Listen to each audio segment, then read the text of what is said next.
shit, Charlie. Oh, I was born ready. Should I give you a proper intro? Let's see it. Yeah, I want to see. I want to see the off the cuff intro for this. All right. Testing. Talk, Charlie. Talk, Charlie. Okay.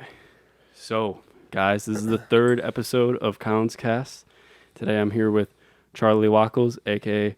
Charlie. He's a bartender, a journalist. He went to Columbia for college, not the country. He went to Columbia, Chicago. Everyone always assumes it's the New York Columbia, and I always have to tell too. them no, it's the less good one. Is it less good though? Oh yeah, I mean like prestige wise, yes. Like Yeah. I didn't have the grades to get into Columbia, New York. How would you introduce yourself? Because that was kind of like somewhat. You're not a father yet, but you could be. I have the energy of a father. You do have the energy of a father. Midwestern dad. Oh, you're a chef too? I would say you're a chef. Well, lowercase c chef. Yeah. I don't have a degree from culinary school. Fair enough. And I'm not, But you enjoy it chef enough in to the make kitchen. some bussin' food. Oh, I try. But yeah. I would say I would introduce myself as kind of a media jack of all trades. Right. Or honestly just a reporter and a critic. Mm-hmm.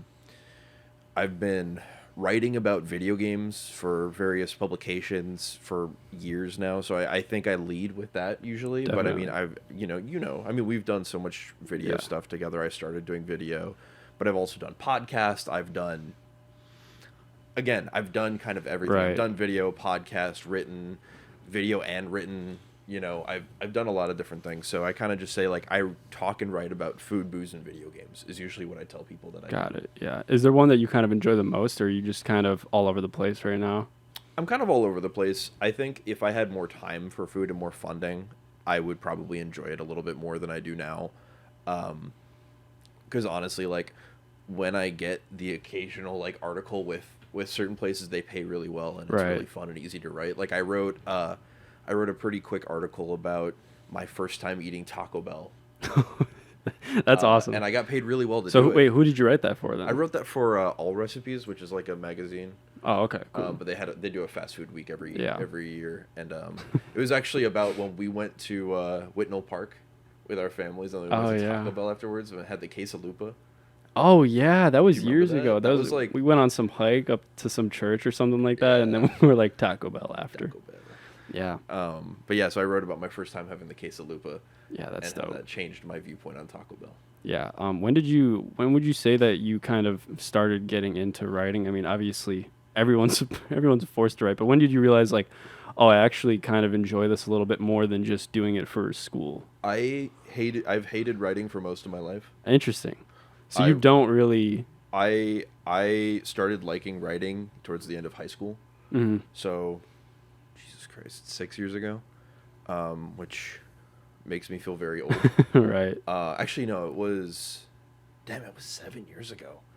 That Time flies. the first time I really felt like, oh, I'm good at this. I have the capacity to be good. I mean, I'd gotten inklings of it just like from getting good grades in English classes in high school, but what really sealed the deal was around the same time in my junior year English class, we read Roger Ebert's review of the original Star Wars. Oh yeah. And I also wrote an essay about Pride and Prejudice that my teacher was exceedingly positive about. Yeah. And around this same time, it was the build up to the Nintendo Switch. Right. Yeah. Which, I found myself getting really into the rumor cycle around the Switch, what it would be before it was even called the Switch. Yeah. And so I found myself not reporting, but I found myself kind of like bringing the news to the lunch table. Right. Sense. Like I would talk to my friends about, yo, did you hear about this, and this? That's like been rumored for the NX, which is what it was called before it came out.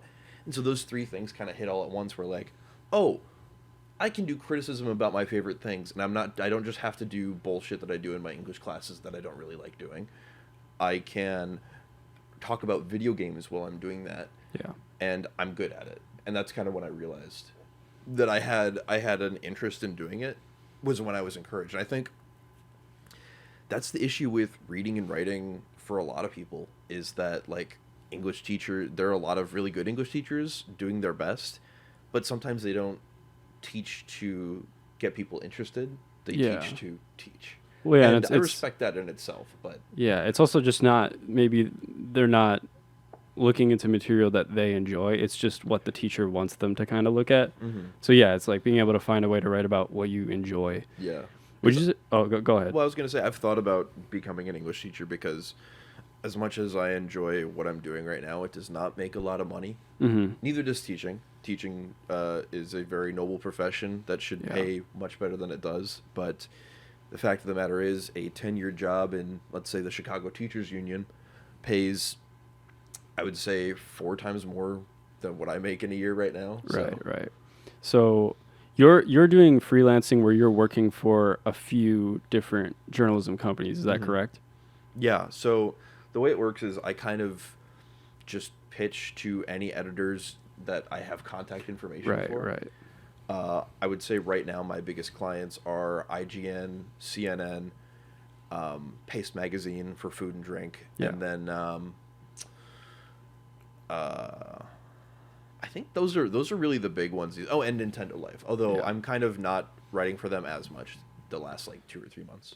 Well, okay. So the reason why I was asking about, having like working for different companies, have you ever thought about the idea of kind of starting up your own independent publication before? All the time. So that's something that I is kind of an end goal for me. I think the as much as I love just writing, I think something that I want to do more of is stuff like this, video and audio content. Right. And that's very difficult to do unless you're either a tenured person at a place that already does it, or B, doing it by yourself. Yeah. And the fact of the matter is, it's very difficult to do by yourself when you don't have equipment, you don't really have money for equipment, and like time for editing is kind of at a premium. Yeah. But that said, this is something that I want to do more of, and I think having an independent publication of some kind or an independent network would very much enable me to do that. Because really, at the end of the day, the dream is to have a studio space with a place to write and a place to record videos. Right. And audio stuff as well, and just do whatever. Yeah, because I could see you doing, I don't know, I could see you being a person who's running a newsletter almost that goes out daily, and there's an email, but it's the way that you want to do it.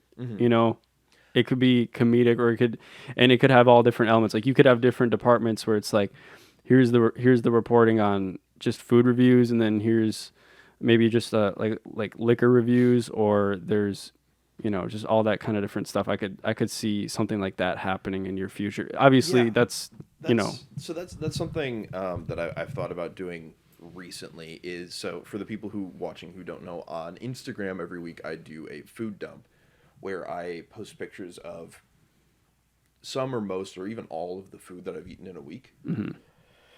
And I've really thought about turning that into a blog kind of thing, or a newsletter like you've mentioned, where I do like, maybe for a Patreon or a Substack, do like $1 a month, and you get access to the full food dump, which is the pictures, yes, but it also is me writing about at least one of the meals that I experience. And I think that would be something that could be really interesting to do. I agree. But I also want to build more of an audience for something like that first, because I want to, if I'm doing something like Patreon, I want to have a fuller like lineup of content, if that makes sense. But yeah, I think that is definitely one part of an end goal for me. I mean, I don't think you know who these people are, but there's a podcasting network that works largely in the sphere of games and entertainment called Kind of Funny. And their model is something that I really like. Okay. Where they have live streamed podcasts, multiple live streamed podcasts a day, with live streamed content for games or for a game show or something like that they have other content going on kind of constantly during the day. Yeah. And that's something that I would love to do, where it's like a variety show mix with news and like whatever. Like that's kind of the end goal for me. Yeah. Well, and also, I understand the whole like wanting to build up an audience thing, but the only thing I would maybe push back against is like, to build an audience, I feel like you almost have to just kind of start doing it because because I guess my question is, how would you would you be building up an audience just from working for other companies and them kind of seeing, oh, okay, these are the articles, okay, got it. Yeah, I mean, like take so something that I recorded the day that we're recording this, but it'll have come out a while ago by the time this episode is out, is a video for a YouTube channel called Game Explain. Right.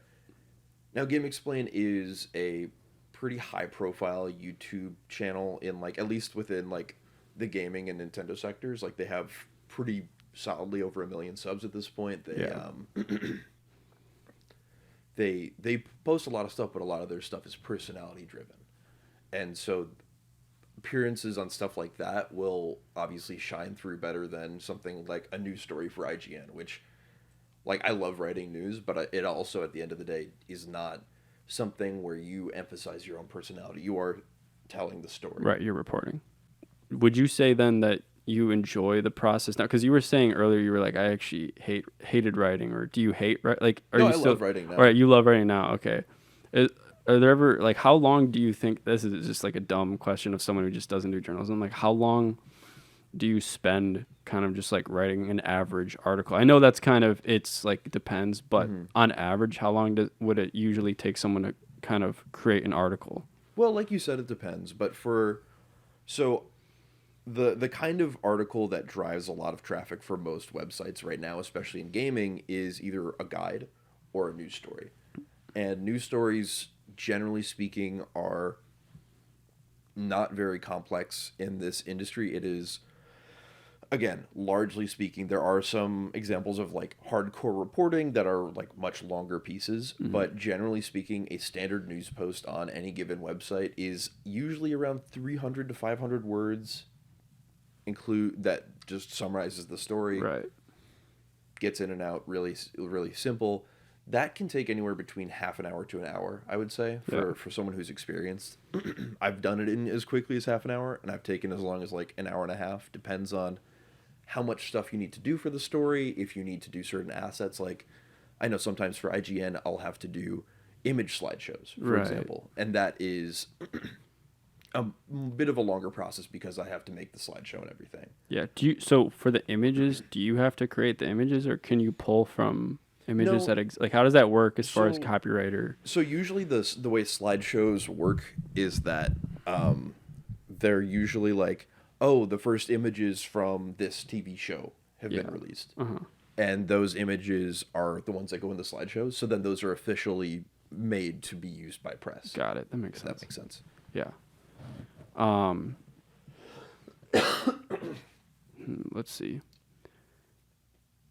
I feel like something I was going to bring up about starting your own thing is, because I know this might be something that discourages people from kind of starting up maybe their own like news publication or whatever, is that it can take away from why you really started it, where you're focused more on the system of creating the thing that's doing the thing rather than doing the thing. Right, yeah, where you get into the business end more than you're on the creative end. Yeah, that's something that I never want to do, and that's part of why I think I like the some of what happens when you work for a publication. Yeah, because you don't have to worry about all the marketing or just even like setting up the web design and all that and the systems and the email. Yeah, and even like as a freelancer, like there is a lot of business end stuff that I'm sure we'll get into later. But the thing with like freelancing for a lot of these bigger sites is like they have like as a news. Is that your phone? Sorry, no, that was the TV remote. Oh, okay. But as a news writer for IGN, I mean, basically I just go on. When I sign into a shift, I look at the board and see if there are any stories that need to be taken, and I'll claim them in the system that we use, and then just do it. Okay. Yeah, I mean, yeah, it's got to be nice in that aspect. Do you guys communicate through phone calls and stuff, or how is it? It's all Slack. So it's all Slack. Slack and emails, yeah. Wow. Do you enjoy that, or are there ever any complications with having to just communicate everything email wise? Like, or there have been times that I won't like get super deep into, but right, of course. we're like not being able to communicate face to face, or like not being in an office with Right. someone has like made work harder in some ways. But honestly, for me, like I prefer being in a collaborative environment in person. I think Yeah. online it takes a lot of the There's more distance. Like it's not you're not as close. It's harder it's to less make human. it flow and stuff. Right, that Yeah. too. There's less connection. Yeah, and like even like video call stuff, it's like hopping on a video call is so much work when you work from home because it's like, oh, I gotta like go over to this, I gotta clean, I gotta like make sure my fucking like Make sure behind my everything's camera tidy. is not a goddamn pigsty. Yeah, You yeah. know, you have to do all this stuff, and it's like that's fine. Yeah. That's connection, but it's inconvenient and sometimes feels like you're like either you're a nuisance or the call is a nuisance, you know, Right. in a Yeah. certain way. And it's like I know, and this isn't me saying that like everybody needs to be on the back to the office train, because like I think for most people working from home is better, but like as someone who like has a very hard time focusing in an uncontrolled environment, Hmm. and also just like prefers to have that kind of creative energy and be able to talk to Yeah. somebody at any given point about what I'm working on, I much prefer to be in like an office or a classroom or a newsroom. I think it's best that everyone has one place to meet up at. I just think things will definitely go better when everything's ran that way. Also, yeah, I do agree with you because I was just asking about that because I do social media work sometimes for this plumbing company, and literally 99% of it has been remote. I've barely actually been in the office. I Mm-hmm. know my quote unquote boss pretty well, so obviously it works fine. But I do agree with you. Sometimes hopping on the phone calls, it's questionable if it's going to be very objective and to the point and like trying to get stuff done, or if it's going to be like a lot of just conversation piece. But yeah, I also think it just depends on the worker too, because I think some workers Yeah. they just work better remote, or they work better than texting over calling, or some people are just better on calls, Yeah, or some absolutely. yeah, it's just right. And there are a lot of people who are much more comfortable in remote, and like I think the like Yeah, forcing people to come back to an office thing is terrible, right. especially if that office is in a place that's like so expensive that your employees can barely afford it. I Like, think I think especially if it's a job that can be done remote, then it's like yeah, yeah, there should be the option rather than you're forced. Especially yeah, if you don't need to be there, it makes sense. agreed. Yeah. Um, so let me think. Oh, also you're a bartender too, right? Kind of, yeah. Do you want to talk about that at all? Yeah, Or yeah, I'm happy to. So um, as I referenced earlier, I don't make a ton of money from writing. Journalism pays, I would say, depending on the month, anywhere between half and a third of my income. And these days, getting more high-paying clients is kind of pushing it more towards the half mark. But the other half of my income comes from working at a bar. So I work at a cocktail lounge where I am essentially like, there's no title, but I am essentially the prep manager. So mhm. I prep pretty much everything that gets served at the bar. I juice almost all the limes, lemons, and oranges. I do a lot of pre-mixing for cocktails. I mix everything in the kegs. I make all the syrups. I make sometimes I'll even slice the like garnishes and stuff like Yeah, that. So like I'm the one who's doing probably 70%, I, I would assume, of the prep stuff for the bar, right. if not more. And that is for all intents and purposes my main gig. I also cover I help do bar backing a bit Hmm. too. So that's like bartender junior kind of, Right, right, and right. like especially at the bar that I work at, it's like the difference between bar back and bartender is much more blurry than it is at a lot of other bars. Interesting. But I have also bartended. I had my first bartending job when I was like 18. So I've done it before. I Yeah, just haven't done it a lot at this specific bar. I've done like a couple shifts as a bartender. yeah. I like asking about it just because I've never been a bartender. Hmm. But I always thought it seems like a fascinating job. Like it seems It's like it, fun. yeah, it seems like it could be really fun because you just meet a bunch of different people while you're doing it. Yeah. Working at the bar that I work at really helps. I live in a very cool neighborhood, and it's a cool neighborhood bar. Yeah, So it's like a lot of the people that come in are like, generally speaking, like chill people. A lot of people work in like creative industries too, so there's a lot of stuff to talk about with the people who come in. That's a good point too. I never even thought about that. Like it kind of just depends on the bar that you're working for, because if you work at a certain bar, it may not be your type of people. Yeah, that makes sense. Have you met any people that kind of like stand out to you at the bar? Like any interesting stories or anything? Oh my God, we have a ton of like great regulars, and like shout out to like a lot of them. Seriously, like I've hung out with regulars outside of work. Like that's how cool some of these people are. That is cool. And we have like a great like, and it's not just like one or two people. Like it's like a pretty decent amount of people that come in frequently. Yeah. Because everyone that works there is cool. Like the owners are fucking awesome.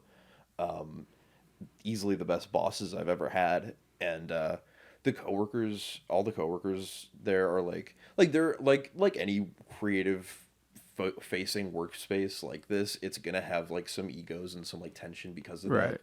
But like for the most part, everyone's chill with each other. Like we just had our employee party. Every single person was there. That's hot. Or like employee holiday party, I should say. Everyone was there. Actually, one of our regulars was someone's +1. Like it was just like it was just, and it was just a chill, like fun time. Yeah. And like, yeah, it's a really, really excellent job. Like I would say that it is not representative of a lot of other service industry jobs. Yeah, that makes sense. Well, and also, yeah, I think. Well, because service industry is such a broad term, like a lot of other bartending jobs. Right? Yeah. I don't know. I just always thought it'd be interesting, just because it's very obviously not all the time, but it tends to be fast paced. You know, when stuff gets busy and you got to converse to different people, but also kind of stay locked into the process of actually making everyone the drinks. Luckily for me, I don't always have to do that. Like, usually I'm like the person like. Let's say someone orders like 3 cocktails and 2 beers or something. I'm the one pouring the beers or opening the High Life or whatever, or like pouring shots while the bartender's making cocktails. Right. Yeah, that makes sense. So it's less work for me. And I also, because I'm a bar back, I have the excuse of like having to like run downstairs to do something, or like get a bucket of ice or something to like not have to talk to customers as much. Right. Yeah. Because sometimes I'm like, I could get a little overwhelmed by it. I'm like, I'm never rude about it, but like, I'm not always the most outgoing person. So yeah, does that kind of make it tough for you sometimes? Like if you're naturally not as, but also if I'm like in a situation where I have to be, I do it. You know? Right. It's like I'm not so socially anxious that I can't function. Right. I'm just. But you know the nerves are kind of there. I'm like, if I don't have to, I probably won't. Yeah. I know what you mean. Like, I'm kind of the same. We have so many regulars that I fucking love that like come in and I'll just like chop it up with them, or like I'll talk to the bartender for like an hour or something. I remember when I worked at Summerfest, I did this cashier job, and that was my first time ever technically being like front facing work. I've been like a dishwasher in the past. Shout out iconic dishwasher video back in the day. But anyways, shout out. I quit my job and I'm no longer a dishwasher. Bro, that shit was so funny. I can't believe I got so many views. I know, dude. I just context guys. I made a video back in the day when I do like YouTube videos more often. Yeah, like, and I was like, why I'm no longer a dishwasher. That was the title of the video. Got a few thousand views, which was crazy really for me. For us back in the day. Yeah, like that was crazy for me considering at that time I maybe had 300 subscribers or something. But anyways, I remember when I worked at Summerfest as a cashier, I kind of realized, oh, it's an act. At least for me, it had to be an act. I had to fake a personality when I was a cashier, because I never had to be the bubbly. I'm not naturally like, oh, hi. Oh, how are the kids? Like, or, you know, that's not natural for me. No, he's actually putting on an act right now for the podcast. I'm actually like so. Right now, you're like this is like the least excited and bubbly I've ever seen you. Really? Yes, you're not. You're putting on an act so much. Like, dude, when I saw you at Summerfest, you were just like it felt like I was seeing the real you. Fuck you. But yeah, I don't know. It was an interesting thing because I never had a job where it made me think about the way, like changing the way I act. But because I feel like some people may hear that and think it's a negative thing, but I think it's kind of the fake it till you make it thing for your personality, but you're faking yourself into positivity. I think it's actually good because I think eventually you do actually kind of adapt to it, and then you kind of actually just become that Yeah, personality and or like I do delivery. think that there is something to speak to about like the like not necessarily sweepingly good, but like there can be good that comes from forcing yourself to take a positive disposition every once in a while. You know, Right, yeah. it kind of helps you grow, and it almost takes you out of whatever the hell is going on Yeah, in your life. it's almost like a way of coping too Yeah, sometimes. Yeah. it's like, hey, snap out of it, quit being like fucking depressed for no real reason, Right. and like talk to these people or you won't get paid. And like that's a little bit of a harsh reality, but I think it can help you kind of get Yeah. out of bad headspaces. And also like I think it's interesting that like you hear people talk about, oh, the service industry voice, you know, or Mhm. you're like at work voice, right? Right. But I don't think that's too different from the act you put on in an office. You Oh know, yeah, like it's the it's just same a different. exact It's a thing. different, maybe different like aspects of it, but it's the same concept, right? I think it's actually very similar. It's Yeah. pretty much identical. I mean, well, I even think about, so obviously I run a lawn mowing business and like I have a certain way that I talk to customers and stuff, or if there's new people where I'm giving them estimates, and it's very similar to the way I was when I was a cashier. So I think there is a lot of crossover, even, or if you're someone you're taking phone calls for insurance. If you're someone who's taking phone calls for insurance, you're going to be actually in a lot of ways very similar to the way that like maybe a bartender Sure. approaches someone who's like trying to get a drink. Mm-hmm. Because at the end Yeah. of the day, it's like you're just providing a service or like selling a product. The last job that I worked before getting this bartending job, not including my like freelance and other stuff, was a tech support job at Columbia, Oh yeah. where I would have to. I would basically my whole job was do whatever the hell you want until the phone rings and someone needs something. Yeah. And 9 times out of 10, it was, have you tried turning it off and on again? right. Which is so hilarious. IT tech crowd. Yeah, like those- literally. yeah.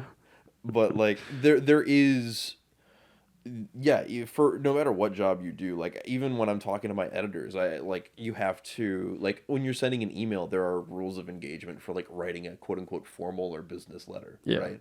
And so like, oh, I'll be like signing off and I'll say best Charlie or Yeah, thank you best Charlie. regards. Yeah. Yeah, that's like That's my go-to. like nobody fucking No says one that in real cares. life, it's like people don't care, but like Yeah. everybody does it, or like not everybody, but you do it when you first like It's reach almost out just or like something. programming. Yeah, like when you're first reaching out, because it's showing. It's I think. etiquette. It's professional. Yeah, I think it's etiquette. It's like obviously, I get that people say because to an extent it is kind of pointless, but also it does at the same time show. Oh, I like do consider. I Yes. do consider this element of it. Well, also like professionalism care. as a concept is very much like an exclusive concept. Like it is decidedly it exists to aid classism, racism, sexism, yeah. homophobia, etc.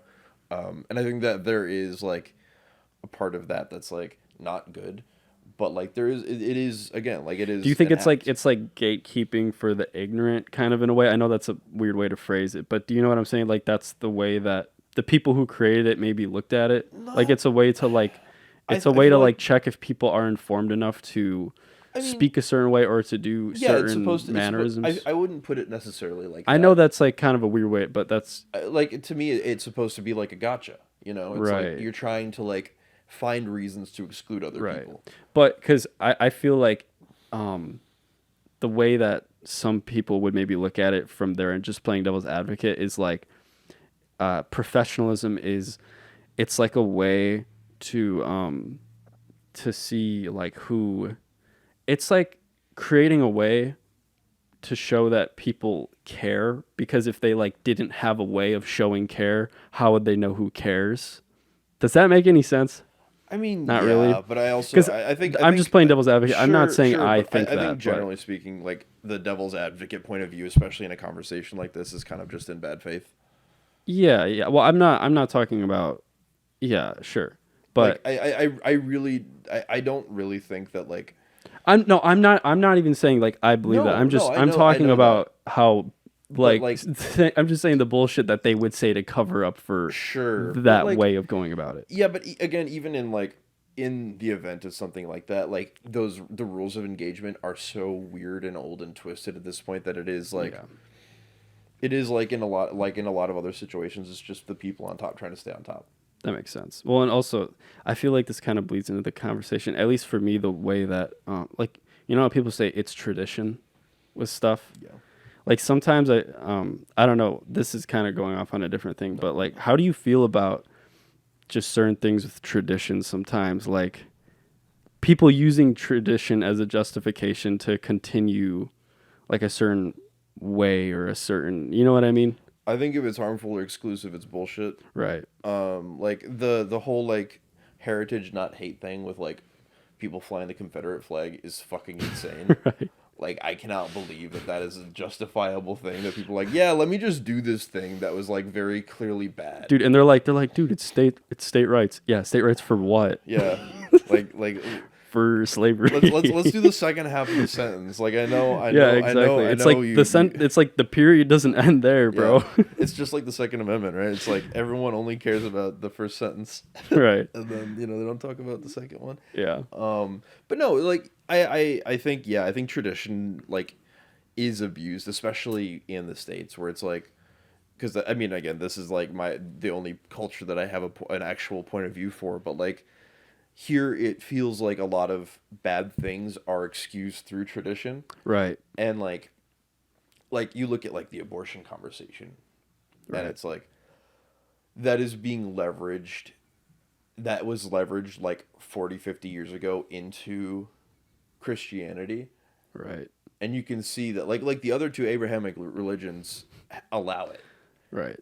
And well, and it's just funny too because they say like separate church from state. Yes. And the people who argue pro-life are using like a Christian belief, but it's like you just said separate like the state from the church. So it's like how do you like that's contradicting.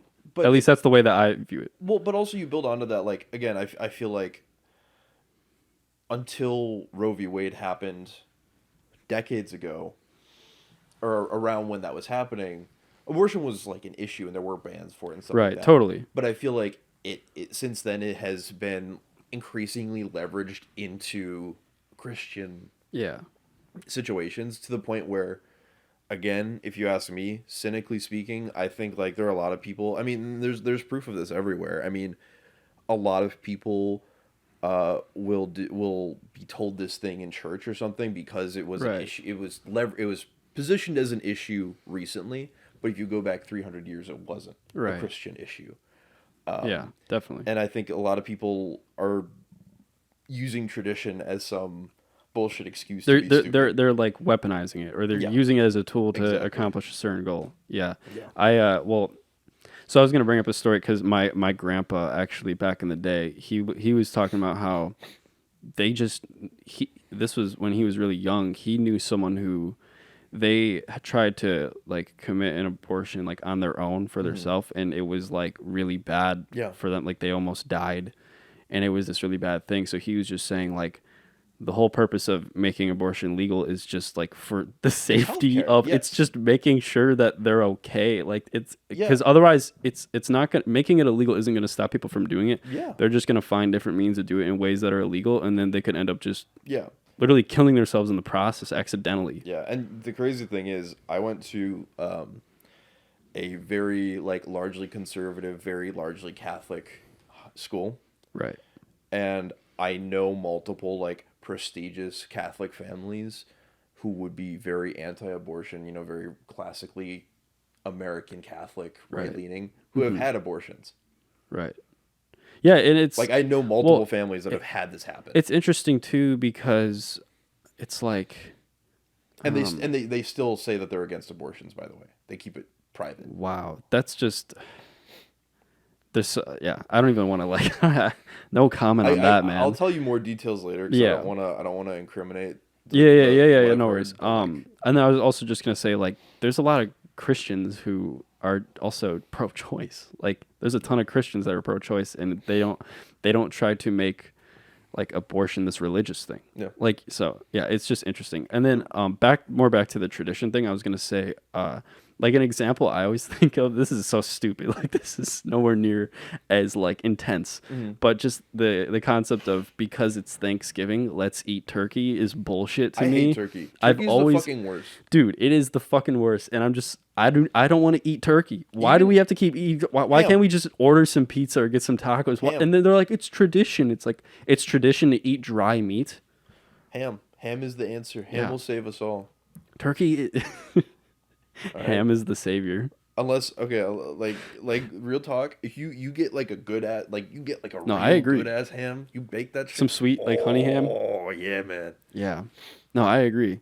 that's money right there. I felt like I wanted to talk about that so badly because, dude, it just that's always the excuse I would hear growing up because there was just certain traditions that I would have to play a part in because it's just that was the justification for what we were doing, and I'm like, I don't want to do this stuff though. Like stuffing is better than turkey.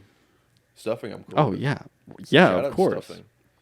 Pretty much anything but turkey at the Thanksgiving dinner is what I want. That's why I love when our families do Friendsgiving because me and my dad just get to go crazy. I know you guys. Yeah, didn't we did pizza one year, right? Yeah, we did pizza. Yeah, we last did. We year. made our That was own good. pizzas. Yeah, that was really yeah. good. By the way, guys, I'm sure a lot of you will know we grew up together. Yeah. But yeah, we have a lot of memories of just, we literally actually grew up. Our houses were right behind each other, so Yeah. we had a trail that We would had like lead. a passageway between some garages and fences and shit Yeah. that like led to each other's backyards.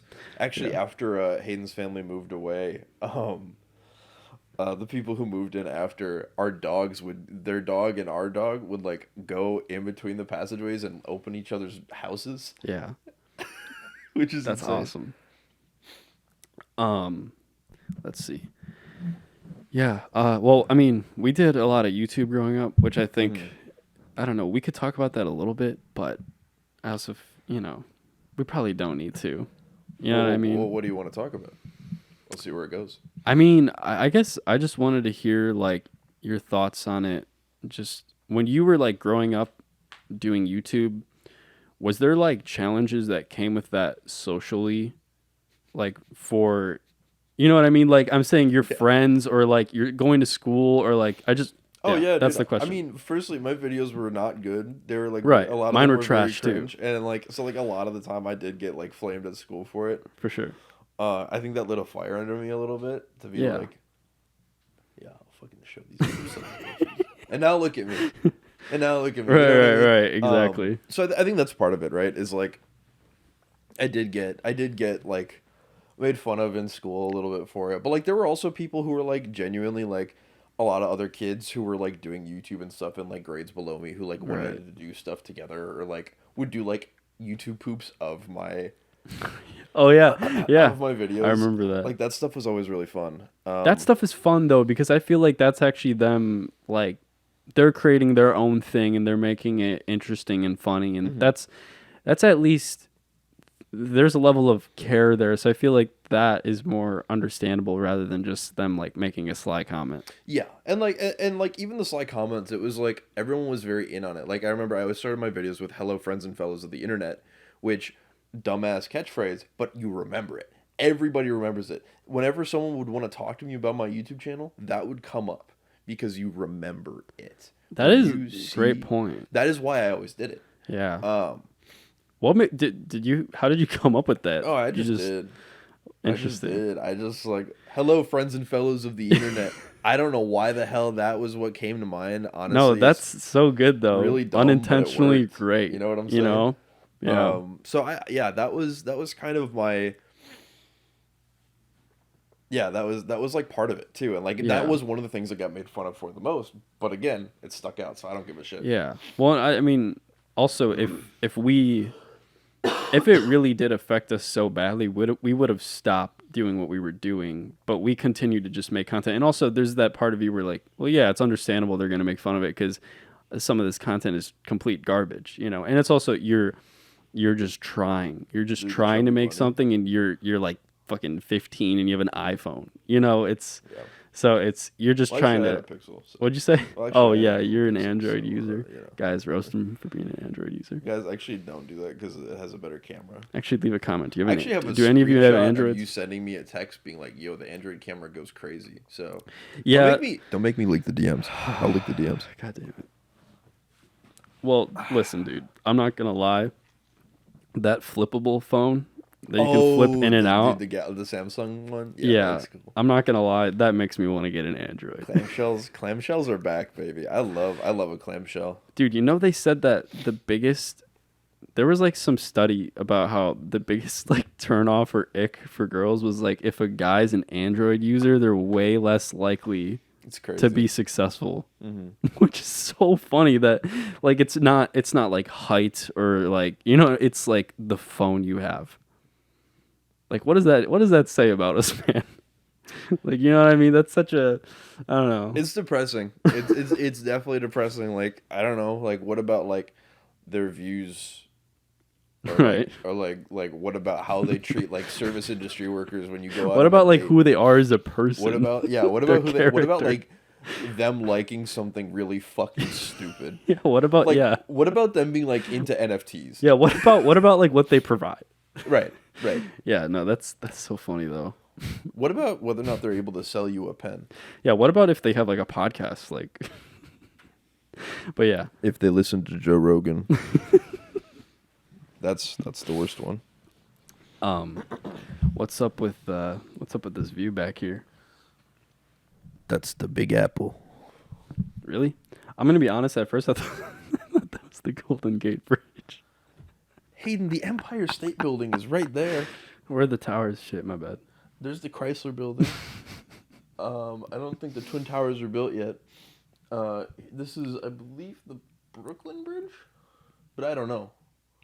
Because I've only been in New York like 3 times. See, dude, I feel like I completely killed the convo by bringing up that.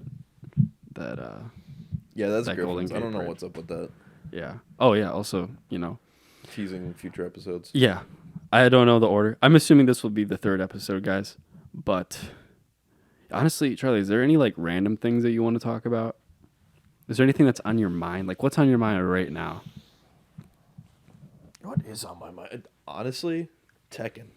Yeah. Yeah, that game's really. Oh yeah, yeah. We're allowed to talk about that.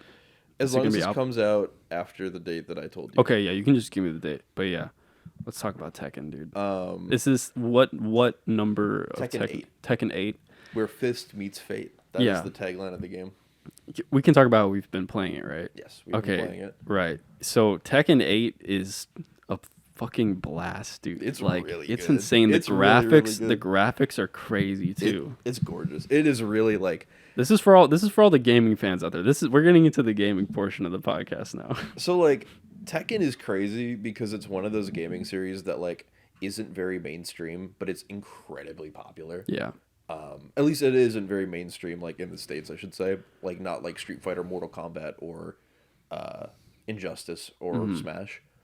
But it is huge. Yeah. It is massive. Like I feel like growing up, like I didn't hear much about Tekken, but like where was Tekken made? Like was it's a Japanese game? Japanese game? Okay. Which same as Street Fighter and Smash. Yeah. As well. But no, Tekken is like this really interesting, hyper technical 2D fighting or 3D fighting game. Why the fuck did I just call Tekken a 2D fighting game? It's a 3D fighting game. Yeah, the whole appeal is the 3D fighting. Yeah, and it has a lot of like really interesting like movement and stuff because of that. And it's like it's just really, really fun. Even if you don't really know what you're doing, I think because it's so like characters don't really get like the crazy jumps that they get in Mortal Kombat or Street Fighter. So you can kind of like, even if you don't know what you're doing, you can really easily like string shit together kind of easily. By the way, guys, it's more 3D fighter but it's 3D fighter, but it's more like the way. Well, obviously, it's going to be out by this point. And also, people have probably seen gameplay or reviews will be out. Right. But it's kind of it's just Street Fighter, but then it's like the way that you can move is like you can roll out of them being attacked, like to the right or to the left. So that adds an element that's very interesting, and it's we've been having a blast. It's dude. really cool, and I've played Tekken before. Like I kind of knew what to expect, and this is very Right. much in line with what I know about Tekken. Okay. And I've played some Tekken 3 and some Tekken 7, and it's just always really fun. Is there backstory to like those characters? Like, are they from other games or No, they're how all does that... from Tekken. Okay. But is there like a storyline to Tekken? So is there gonna be is there a story mode in Tekken 8? Mm-hmm. Interesting. Yeah. Damn. So how does the story mode play then? Is it you kind of have to go through a course sort of thing My Or understanding is that you watch. I don't. or I is it can't like speak for cutscenes and then Tekken you go 8 into fights? because I literally have not tried the story mode yet for Oh, Tekken 8. okay. But generally speaking, most fighting games it's like cutscenes and a series of fights Okay, got it. Interesting. with like special stipulations, or you have to play as a specific character. Or That stuff makes like sense. Yeah. No, I'm having a blast with it, straight up, dude. Yeah. Like, If you're interested in more of my thoughts, obviously again, like I yeah, said let's plug already, that article. like my impressions right now are pretty early on, but if you want to read the full article, you can find it on CNN underscore. Just look up CNN underscore Tekken 8. Right. You'll find it pretty easily. There will be a link for it in the description, I hope. Yeah, definitely. But yeah, that review will probably be live by the time this is out, and if not, it'll be very soon after. So keep an eye out for that because it'll have much more developed takes. Yeah. And by the way, I'm barely playing video games anymore, but I can say that when I do play video games here and there, different video games that Charlie forces me to try, I can't fucking speak right now, bro. My brain's a little slow. But dude, Play Tekken. Play Tekken. Bro, you're putting a lot of pressure on me, bro. Don't play Tekken. Play Tekken? Play Tekken. Yeah, I am playing Tekken. I'm gonna kill you if you don't play. But Tekken. I was gonna say, Break like, there's some games you've had me play that they don't connect with me immediately. Like what? I would say, what was the golfing game? What the golf? Yeah, what the golf is fun, but it's not fun in the way that Tekken is fun. Like I could get addicted to Tekken. I guess that's what I'm trying to say. Sure. Like I could see how someone could easily get addicted to Tekken compared to some of those other games where it's fun for like I'm just speaking my opinion. It'd be fun for like an hour, but then I'd be like kind of checking out after that. But instead, you're Tekken out. I'm Tekken out. Oh, Yeah. bars. But yeah. No, but Tekken is really excellent. Like I think it'll age well. I don't think it'll be like. I don't think Tekken always ages people well. won't get tired of it. Yeah. People will play that Or I a shouldn't ton. say Tekken always ages well. There are some Tekken games that aren't very good, but Tekken 3 is a game from the PS1. Yeah. And it's still very fun today. Like, Yeah. I love that game. I just feel like fighting games most of them age well. You usually don't get tired of fight because if I play a first-person shooter, I will sometimes get tired of certain first-person shooters that come out. Some that come out, I can play for a long time, but it just depends. But yeah, I feel like fighting games are, in my opinion, they tend to be the most consistently fun for a long time. Yeah, I think I'm glad that like they're getting much more like mainstream recognition, especially like when they get like movies and stuff like that. And I think also the attitude around learning how to play fighting games competitively is changing a little bit. Right. I mean, I think like you think it's getting more popular now? Well, like that, generally, but also or just I think, competitively? I think we're in like a really good time for fighting games as a genre, and sorry, coffee. No, you're good. You're good. The coffee be hidden sometimes. We're in a time for the fighting game genre that's really good, and on top of that, there are just more people than ever playing video games. Right. And on top of that, I think the community for fighting games has become a lot more open and interested in like bringing in newcomers and like teaching people how to play and stuff like that. Right. And I think that's really good. I think the steady drip feed of fighting games, like since since Street Fighter came out in June of last year, we've had new fighting games on the horizon like pretty regularly, to the point where like there's always something to play. Right. Even if you're like I'm playing this game because it just came out and I'm tired of the last one. It's like I feel like there's like been a really good rhythm, so people are more consistently engaging with fighting games and fighting game content. Yeah, and I think something that just keeps people engaged with fighting type of content and just fighting games is the fact that there are so many character options, so that just adds such a layer of having to learn so much compared to just other games where there's a lot quicker of a learning curve. You know, like the amount of time it would take you to actually become very skilled at Tekken would take if I were to guess, at least a year or two to get really good, to know like all the players very well and to know who to play against who, or to know how to optimize certain characters, you know. It's technical. I mean, it's very, very it would take a lot of time. Intense, yeah. That makes sense. Yeah. And then what video games have you been reviewing recently?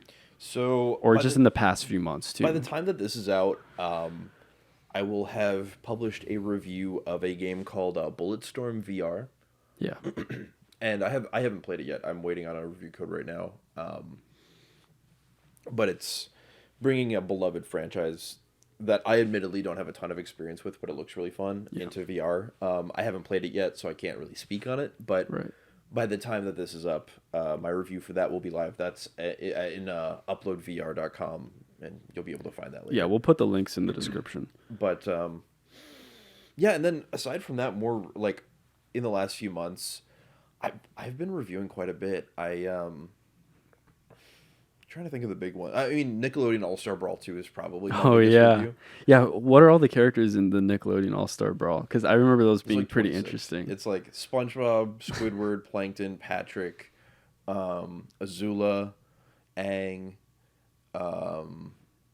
Korra, Lucy, Loud. There's just a lot of Tasmanian Devil, right?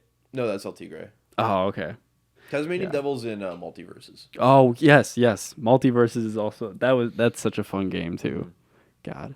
But no, Nickelodeon All-Star Brawl 2 is probably my most well-known review because so it came out pretty soon after Spider-Man 2, and I gave it a better score than what IGN gave Spider-Man 2.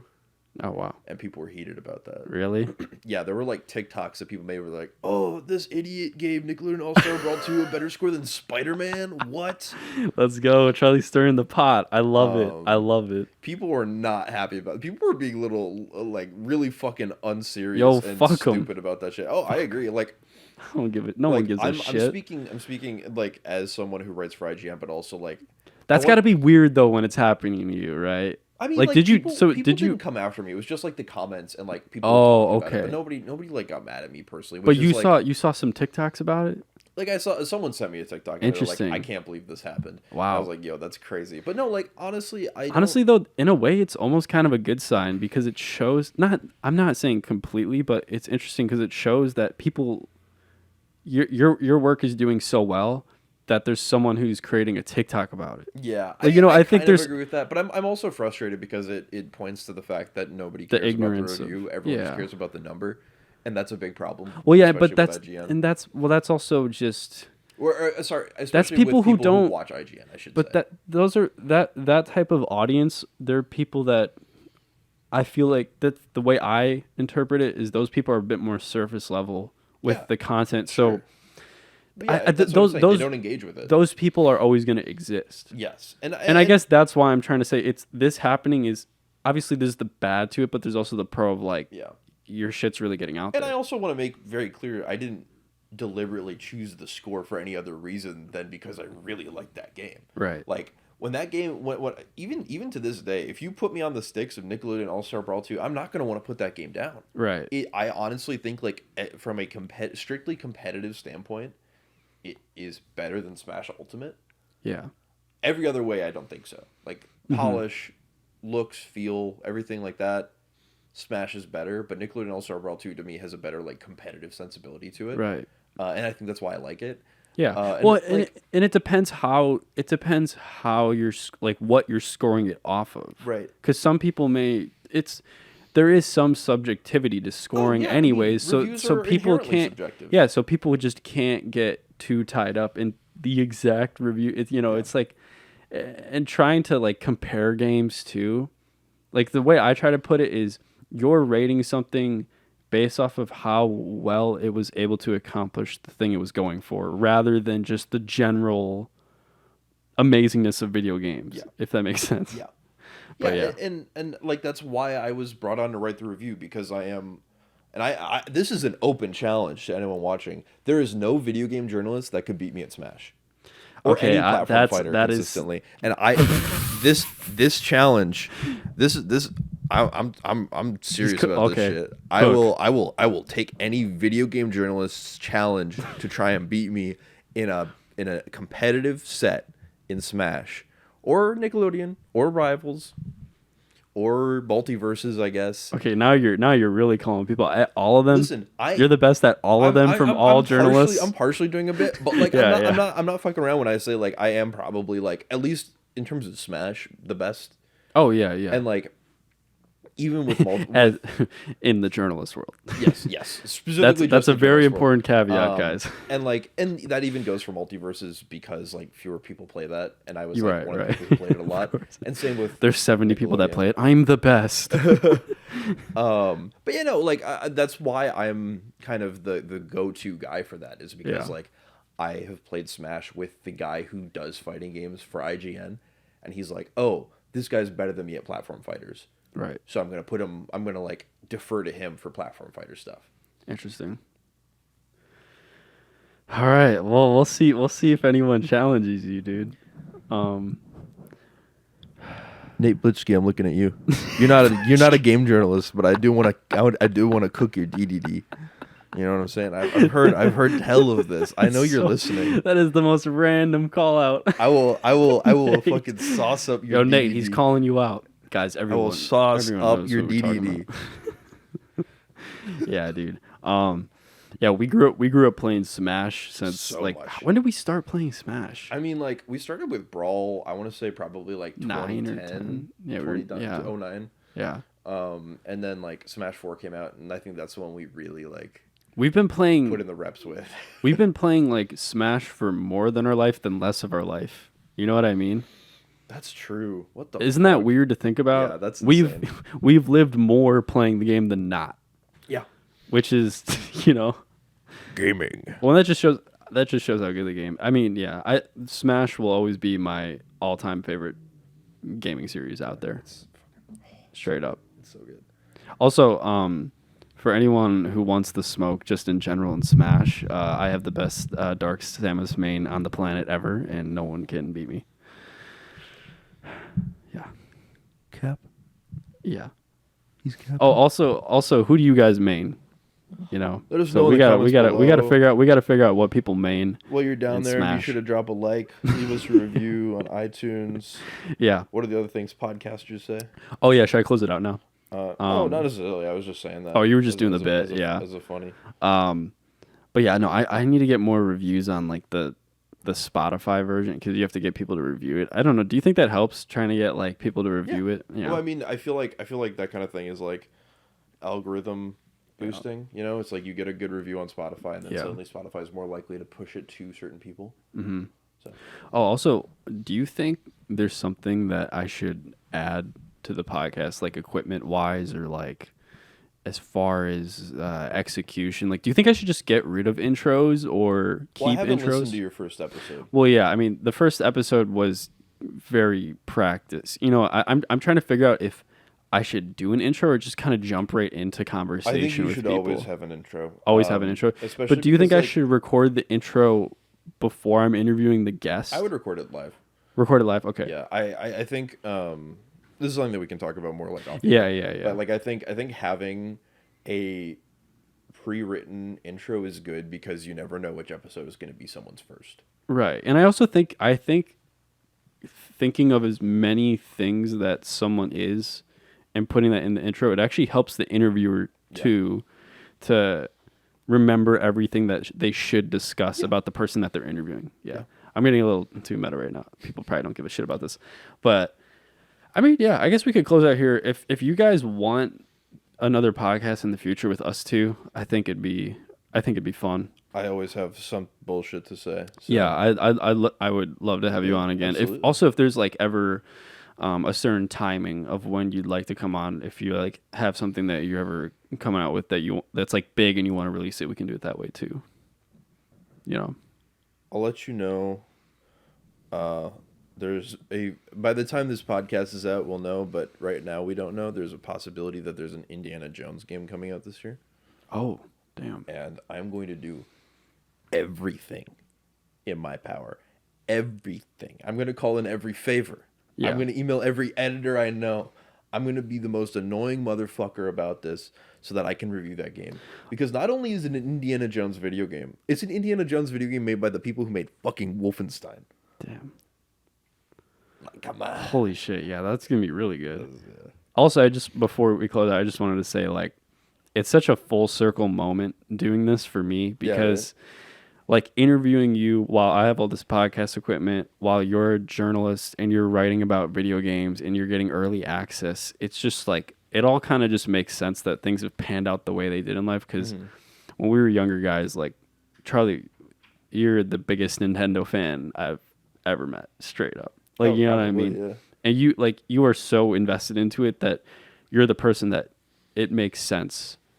You know, it makes sense you're in the position that you're in. It's almost obviously you're probably grateful for everything that's happened, the position that you're in, but it's also not like it's unexpected because you have been working at it for so long at the same time. Yeah, I mean, I appreciate that. And I want to emphasize, like, really the fact of the matter is, like, hard work does matter, but also, like, I would not be where I am without the help of, like, a lot of people. Right. Like, a lot of people. Whether it is journalism professors introducing me to the one other person doing what I want to do at my school. Right. Or a couple friends being like, hey, I'm friends with this person, and they're looking for this. Do you want to do it? Like, all of that stuff is, like I can name, like, 5 or 6 specific events that changed the trajectory of my career that put me where I am today from other people helping me out. Yeah. And again, like, hard work does pay off, and there are times where, like, just cold emailing someone will work out, but, like, really I cannot emphasize enough, like, how much I've benefited from just people being nice to me and having cool friends. Yeah, that's awesome. Anything you want to plug? You can find me on Twitch, Twitter, and Instagram at CHAS_MKE. That's Chaz Milwaukee. You can find me on Blue Sky at Don't Feed the Charlie. That's all one word, no caps or spaces. You can also find my work on IGN, CNN. I'm doing stuff for Pace Magazine, NPR. Just follow me on Twitter. That's where I talk about it the most. But you can also find my work on my various author pages. I'm contemplating setting up a newsletter to just kind of culminate all of my different writing into one place, but we'll see if that ever happens. Yeah. All right. Like and subscribe on the YouTube channel, and then also follow the Instagram and TikTok page. Both of those are pretty much going to be at CollinsCast1, and you should be able to find it. Well, I'm going to be posting shorts and reels over there, because I know not everyone wants to watch a full-length podcast. Not everyone has the time for it. So I'll be posting little clips from each interview here and there. But yeah, that's all I got, guys. Tell your friends. Peace. All right, yeah. Good shit. Among Us. Also, I have